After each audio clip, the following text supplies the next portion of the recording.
So here's my 1956 John Deere 720. I've been trying for 4 days to get this wheel to come loose. If you're unfamiliar with how these work, they got two wedges in them, and they pull a taper on the shaft.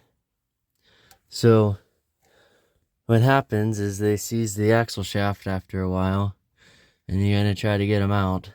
Well, you got 3 bolts on it. Oh, she's stuck.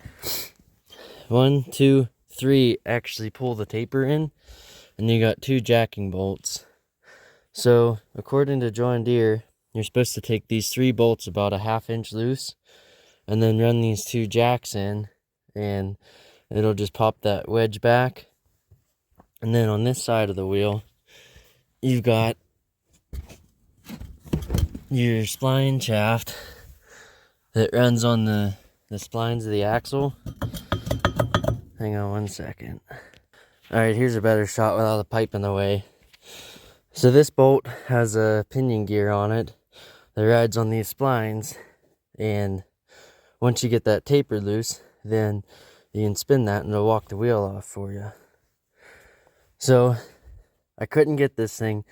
I've been heating it and lubing it for about 4 days now, and I just go in it with the weed burner and hold her here, and then just spin the tire real slow until the shaft gets nice and hot.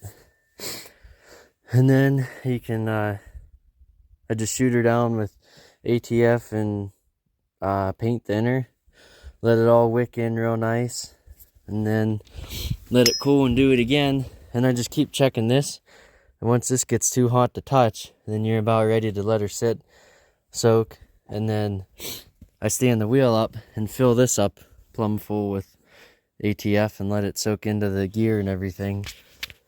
So on day 3, I decided that I was going to make a press tool for this half moon.